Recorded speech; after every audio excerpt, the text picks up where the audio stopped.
termina la consulta del pacto histórico con el presidente Petro, que es el jefe del partido que gobierna, y ejerció y se metió en política diciendo que la registraduría aún no está preparada ni en su software ni en su aparato administrativo, que es una gran descalificación al trabajo que hizo ayer durante todo el día la registraduría. Y es una gran descalificación al sistema electoral que le permitió ser primero congresista y después presidente de la República. Señor registrador Carlos Hernán Penagos, registrador, buenos días. Aló, buen día. Hola, registrador, ¿cómo está? Buenos días. Cordial saludo, buen día, Néstor, para usted y para todo su equipo. Registrador, su balance, ya les contaba a los oyentes, de la descalificación del presidente Petro. Y es cierto, ayer hubo algunos problemas, inclusive se cayó la página de la registraduría anoche y esta mañana se volvió a caer la página de la registraduría. ¿Qué balance tiene usted, registrador, sobre la consulta del pacto? Pues Néstor, la registraduría cumplió de manera eficiente con toda su tarea.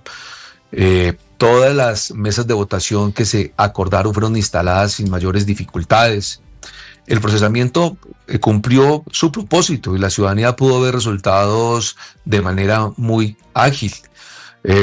Los miles de funcionarios que estuvieron al frente de este proceso electoral siempre garantizaron que la ciudadanía pudiera ejercer su derecho al voto. No es justo que se señale de deficiencias administrativas una entidad que trabajó con absoluta claridad, respetando los derechos de los ciudadanos, pero garantizando que también pudieran ejercerlos. Si usted observa, por ejemplo, datos como que hubo una mayor afluencia en algunos lugares, es apenas razonable, siempre ha ocurrido en elecciones ordinarias, y se activan protocolos, se fraccionan las mesas y la ciudadanía pudo ejercer el derecho al voto.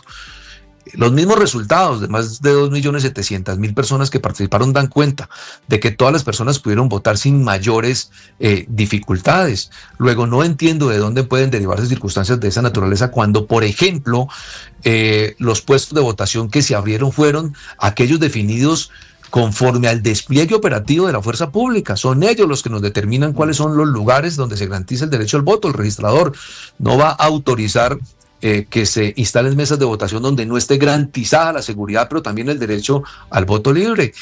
Nosotros trabajamos con mucho juicio y en esos lugares donde hubo un poco de afluencia mayor, que fue menos del 1% de las 20.000 mesas, la ciudadanía ejerció el derecho, se fraccionaron las mesas y pudieron hacerlo. Eso le quería preguntar. Ahora, porque veo a muchos funcionarios del gobierno, mucha gente del pacto histórico, quejándose porque quedó gente sin votar. ¿Es así? Eso es... Dos preguntas en una. ¿Quedó gente sin votar? Y si fue así, ¿es culpa de la registraduría, registrador? Claro que no, Néstor, por eso votaron 2.700.000 personas.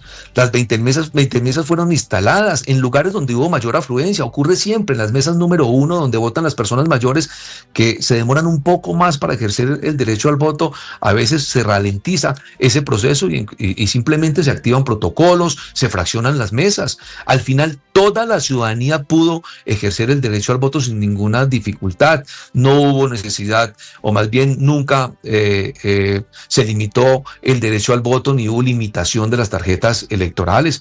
Me parece injusto cuando se establecen circunstancias de esa naturaleza. En relación con la página, Néstor, la misma registraduría, y eso ocurre normalmente cuando se observa que hay circunstancias de amenazas, se lleva a cabo un análisis avanzado de amenazas, se verifican peticiones maliciosas, direcciones IP que buscan vulnerar la infraestructura, y la misma registraduría ordena ralentizar la página para evitar ataques. Eso ha sido histórico. Cualquier persona que conoce el tema sabe que siempre es así, para cuidar los sistemas informáticos y la infraestructura de la registraduría. ¿Hubo ayer gente que votó después de las 4 de la tarde? A las 4 de la tarde se cerraron todas las mesas. Aquellas personas que a las 4 de la tarde aún no habían ejercido su derecho al voto y estaban en la cola, muy pocas mesas se autorizó que ejercieran el derecho, porque en este caso no se trata de una elección ordinaria de congresistas, ni de presidentes, ni de cámaras, ni de senado, es una consulta popular, y como quiera que se trata de una consulta popular, a las 4 quienes estaban en cola ejercieron el derecho para garantizar el derecho, muy pocos, por eso ustedes a las 4:10, no sé, 4:15, vieron los primeros boletines, ejercieron su derecho y se permitió que votaran. declaran. Circunstancias que son normales. Recuerden lo siguiente, es una consulta popular. En las consultas populares, conforme a la ley 1475, la registraduría presta apoyo al proceso de consultas. Por eso inclusive los partidos hubieran podido, al fin no lo hicieron, abrir mecanismos de votación en el exterior, que los tramitaban ellos mismos para poder sumar esos votos. Al fin no lo hicieron porque es una consulta. Pero además, nosotros por eso tampoco tenemos un escrutinio general. No se nombraron jueces, no declaramos resultados, entregamos la publicación de los resultados finales y los partidos, conforme a las reclamaciones que lleguen, las actas electorales de cada mesa, que las tenemos todas ellas, se les entregan para que declaren el orden final y los resultados de la consulta. Recordemos, esto es una consulta popular, no es una elección ordinaria. Por eso hay 20.000 mesas que fueron acordadas con los partidos, todos los partidos. Firmaron un acta del 3 de octubre donde se establecieron tanto Unión Patriótica, Colombia Humana, Polo Democrático y Partido Comunista, que se determinaban 7 millones y 20.000 mesas. Sí, pero eso al final no es implícitamente amplía la jornada de votación. Se lo pregunto porque leyendo la ley 1475 de 2011, que usted también nos trae a colación, registrador, le leo lo siguiente. Sí. En las consultas populares se aplicarán las normas que rigen para las elecciones ordinarias. Y el artículo 111 del mismo Código Electoral dice: las votaciones principiarán a las 8 de la mañana y se cerrarán a las 4 de la tarde. ¿No es un incumplimiento de la ley electoral el hecho de permitir que alguien así esté en la fila después de las 4 pueda votar? No, para nada. Y para nada por una sencilla razón, porque deben primar los derechos políticos. El ejercicio del derecho al voto es un derecho fundamental y ese derecho fundamental hay que garantizarlo. ¿Y por qué no aplica entonces en las elecciones generales, registrador? Porque no son consultas, porque se están eligiendo, Ricardo, corporaciones públicas y hay diferentes partidos en contienda. En este caso no hay partidos en contienda. Entiendan, por favor, que aquí no hay un debate político entre diferentes organizaciones políticas que se están disputando un proceso electoral. Vuelvo y digo, es tanto que inclusive esos partidos hubiesen podido determinar mecanismos de votación en el exterior informáticos y sumarle a esos votos. La registraduría presta apoyo en estos procesos y por eso se lo entiendo. Pero es que, registrador, al final esta no es una consulta interna, es una consulta abierta. Cualquier persona de cualquier partido, incluso sin tenerlo, podría participar. No es solamente una consulta interna del pacto. De acuerdo, Ricardo, pero es una consulta interna para el haber de una organización política, no para la disputa entre diferentes organizaciones políticas, inclusive para la toma de decisiones. Por eso en este tipo de consultas no existe ni siquiera un escrutinio general, ni convocamos funcionarios de la rama judicial para que declaren los resultados. Ellos allá, con esta información, terminarán declarando los resultados y definiendo cuál es el orden que determinen de acuerdo a las reclamaciones que se presenten. Así se han llevado a cabo y por eso en este caso estas consultas tienen unas circunstancias especiales. Por eso no valen los... Acláreme una cosa sobre eso. Con la misma consideración de que es un derecho político, ¿usted podría prolongar la jornada electoral de las elecciones parlamentarias? Claro que no, porque en las elecciones parlamentarias, primero, hay diferentes organizaciones en juego. Segundo, en las elecciones parlamentarias se están decidiendo corporaciones públicas, cargos de elección popular y se están eligiendo gobernantes. O sea, no hay posibilidad que eso se haga. ¿Lo de ayer es excepcional? Claro que es excepcional, y es excepcional porque se trata de una consulta de una organización política que es para su haber y para su toma de decisiones internas. La prueba, insisto, es la posibilidad de que ellos puedan inclusive establecer otros mecanismos de votación en el exterior si hubiesen querido hacerlo, porque son decisiones internas de los partidos y respecto de ellas ellos adoptan. ¿Tiene un cálculo, registrador, cuánta gente votó después de las 4 de la tarde?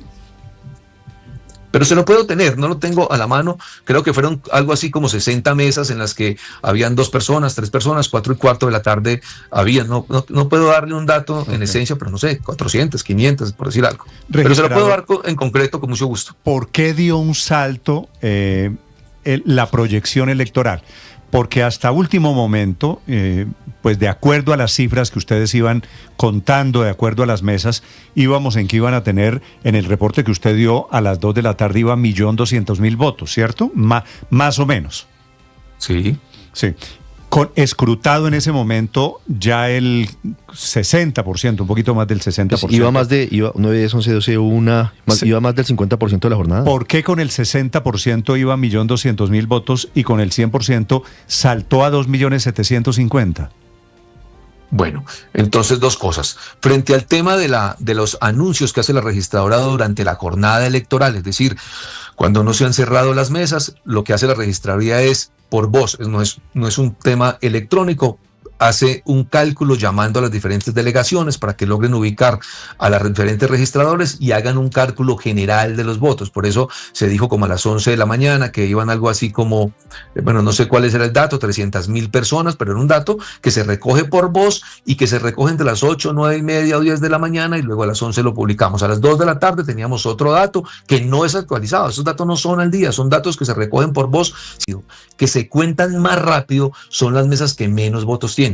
Y las mesas que tienen muchos votos, se demora mucho más el conteo por parte de los jurados, la clasificación de cada uno de los estamentos, Cámara, Senado y Presidencia, y obviamente suben de manera importante los datos de publicación. Esa es la razón, porque aquí no se puede hablar de porcentajes, nunca. Y miren ustedes, nunca en las elecciones de corporaciones los boletines van creciendo de manera porcentual, nunca ha sido así. Insisto, las mesas, por ejemplo, de Unicentro, las de Bogotá se procesaron muy rápido porque pues los votantes no eran tantos, y las mesas donde hay tantos votantes obviamente se demoran mucho más, se van acumulando y luego eso va elevando y de alguna manera disparando los resultados electorales. Yo quiero decir lo siguiente, sí. Néstor, aquí quienes han procesado estos votos el día de ayer son las mismas proveedores que han procesado históricamente los votos en Colombia, y déjenme decírselo, todo se ha hecho de manera transparente, impecable, y se los digo con honestidad, se los digo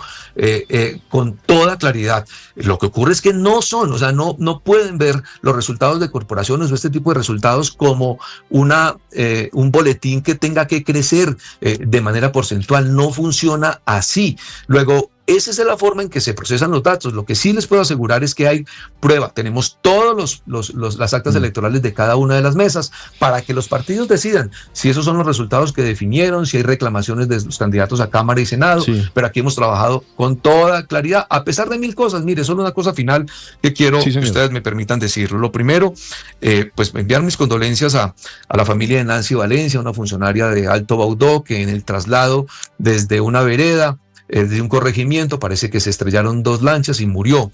Y en segundo lugar, también enviar solidaridad a la registradora de Yopal, que ayer fue amenazada por las FARC, la declararon objetivo militar. Fue necesario llamar a todos los órganos de seguridad de la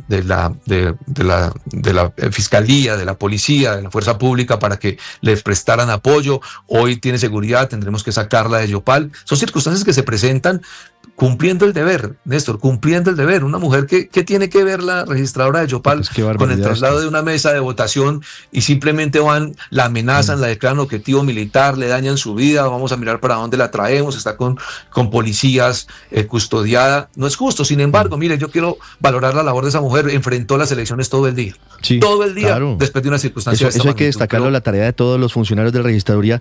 Pero volviendo, y esta es la última pregunta sobre ese tema, registrador, sobre la progresión de los votos. A las 5:26 de la tarde se conoció el avance 14. El total de votantes a esa hora era 1.008.000 votos para la consulta presidencial, con el 70% de las mesas escrutadas. Por eso las dudas sobre por qué en el 30% restante hubo 1.700.000 votos. Claro, Ricardo, por lo que le acabo de decir, porque el 30% eran 6.000 mesas de votación, y en esas 6.000 mesas de votación, en donde pudieron haber votado, no sé, 500, 600, 700, 400, daban una votación muy alta y eran las últimas de procesar, porque obviamente los jurados demoraban mucho más clasificando los datos de Cámara, clasificando los datos de Senado, contabilizando lo de Presidencia y transmitiendo los resultados. Fue porque esas mesas, como tenían una mayor cantidad de votos, los jurados se demoraron mucho más en procesarlas. Eran 6.000 mesas. De hecho, ese dato lo teníamos nosotros absolutamente claro. Estábamos siguiéndolos, estábamos mirando dónde eran esas 6.000 mesas, sabíamos dónde las estaban contabilizando, cuántos votos tenían. Todos los tenemos, inclusive, se los digo en honor a la verdad, puedo entregarles el dato de cuáles eran las mesas que aún no se se habían contabilizado a esa hora, porque vuelvo e insisto, eso no aumenta de manera proporcional y no lo hace porque las mesas con más votación, pues obviamente es más difícil y se demoran mucho más los jurados en procesarlas. Créanme que así fue. Y vuelvo y le reitero, excúsenme de decirlo con tanta firmeza, son los mismos proveedores históricos los que han procesado toda la información en Colombia. Aquí ha habido, entiendo la pregunta, ni más faltaba, estamos listos para explicar, pero créanme, estas 6.000 mesas, fueron 6.000 mesas que se procesaron al final, y no porque fueran al final, sino porque se demoraban más el conteo de cada una y clasificación. Estábamos claros nosotros, viendo cada una de las mesas, precisamente para ir teniendo los datos e ir publicando los boletines. Sí. Registrador, déjeme hacerle una pregunta final y le voy a cambiar de tema dentro del mismo tema. ¿Cuál es el futuro del señor Daniel Quintero? Porque algunos dicen que no puede ser ya candidato, pero el señor Quintero está anunciando hoy en la mañana que va a ser candidato por firmas. ¿Qué pasa con el señor Quintero? Bueno, tanto el señor Quintero como aquellas organizaciones que quieran aspirar a la presidencia, a participar de las consultas del mes de marzo, tienen hasta el 8 de diciembre para comunicarle al Consejo Nacional Electoral su decisión de participar o no en esas consultas. A partir de esa fecha se activa la competencia del Consejo Nacional Electoral para decidir si pueden o no participar en las diferentes consultas que se presenten en el futuro en Colombia. Y allí ya será el Consejo Electoral o un juez electoral en una acción de tutela, que ocurre mucho en el país, las que determinen la participación de unos y otros. Igual ocurre con aquellas personas que hayan estado participando de esta consulta y que mañana quieran hacerlo por cualquier otro mecanismo. Habrá que evaluar, darle traslado al Consejo Nacional Electoral y él determinará si pueden participar o no. Pero, registrador, ¿el nombre de Daniel Quintero participó en la consulta de ayer? El nombre de Daniel Quintero se procesó en la consulta de ayer y se procesó porque recuerde usted que las consultas no son convocadas por las personas. A Colombia o a la registraduría no pueden llegar 3 ciudadanos diciendo que quieren participar en una consulta popular. Sí. No es así. Las consultas las convocan los partidos políticos con personería jurídica. A nosotros nunca nos llegó un documento de ningún partido político de los que participaron en esta consulta o del partido político que participó en esta consulta diciéndonos que aceptaban el retiro de alguno de los candidatos. Luego, en la medida en que no haya llegado ninguna de esa información, la consulta se entiende procesada conforme a los lineamientos que se suscribieron entre la registraduría y las organizaciones políticas previo al proceso electoral. O sea, para efectos prácticos, Daniel Quintero sacó los votos de ayer, sin importar si renunció o no renunció. Claro que sí, y por eso se procesaron, por eso usted vio en la publicación que hace la registraduría 145.000 votos. Sacó. Los votos de cada uno de ellos. Nosotros nunca recibimos información de esa naturaleza. Luego eran los partidos los que tenían que manifestar alguna circunstancia al respecto. Quitémosle el nombre de Daniel Quintero. Un candidato derrotado en una consulta como la de ayer, ¿puede participar en otra consulta después? En términos jurídicos, la ley 1475, artículos 6, 7, establece claramente cuáles son las consecuencias de quienes participan en una consulta. ¿Y cuáles son las consecuencias de quienes perdieron? Y es obviamente las consecuencias de que participan en una consulta es la...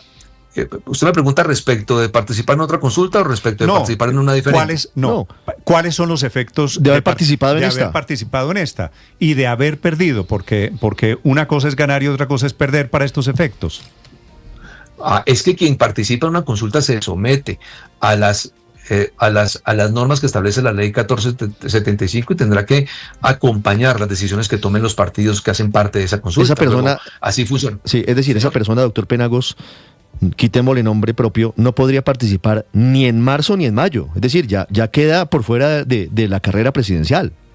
Es que desde el punto de vista jurídico los efectos de las consultas están claros en el artículo, creo que sexto o séptimo de la ley 1475. Ahora, en estas circunstancias hubo una serie de incidentes respecto de una tutela y respecto de unos retiros y respecto de unas renuncias, pues todas esas circunstancias tendrán que ir al Consejo Nacional Electoral. ¿Cuál es la ventaja? Lo que yo les decía, que el 8 de diciembre tendrán que comunicarle al Consejo Electoral la decisión de participar, sea individual o a modo de partido en una determinada consulta, y ahí el Consejo Electoral evalúa evaluará claramente las circunstancias de uno y otro.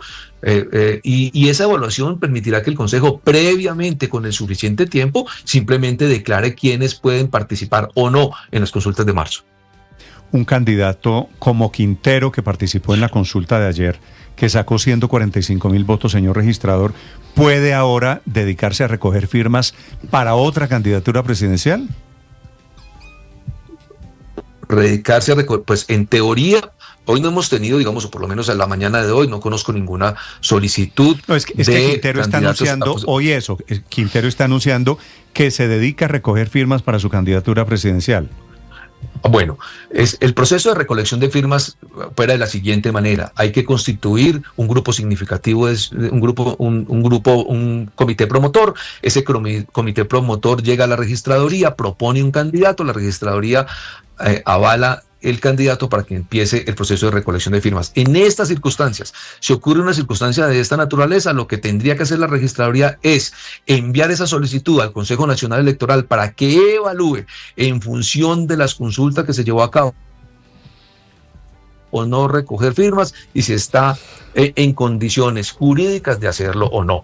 No tengo, pues, digamos, información al detalle. Hoy, por lo menos, que yo sepa, no ha llegado esa solicitud a la registraduría, pero en el evento en que llegara, el camino adecuado es que, como quiera que se trata de una persona que ya ha estado involucrado en una consulta anterior, el Consejo Nacional Electoral deberá decirle a la registraduría si se puede autorizar o no que recoja firmas y que se inscriba mediante ese mecanismo. Pues sonaría muy raro, la verdad, un poquito contralógico, que se haya presentado a una consulta, perdió en la consulta y ahora quiera inscribirse a través de otro mecanismo, que sería este de... Es que los partidos nunca enviaron a la registraduría la solicitud para retirar a Daniel Quintero. De acuerdo. Entiendo que él está diciendo yo renuncié, pero el partido no lo renunció. Los tres partidos no enviaron una carta pidiéndole a la registraduría que lo retirara de la consulta. Y está documentado, nunca llegó una solicitud de los partidos expresando algo respecto del retiro de cualquiera de los candidatos de esta consulta que se llevó a cabo. Luego, la registraduría no responde circunstancias derivadas de solicitudes personales y no lo puede hacer simplemente porque no es la competente. Luego, en esa solicitud, cuando llegó una individual o algo, pues no podía pronunciarse de fondo porque, insisto, en Colombia las consultas son convocadas por las organizaciones políticas con personería jurídica. Muy bien, es el registrador Hernán Penagos esta mañana en Blue Radio. Registrador, gracias por acompañarnos aquí en Mañanas Blue. Feliz día, señor registrador. A ustedes, muchas gracias. Feliz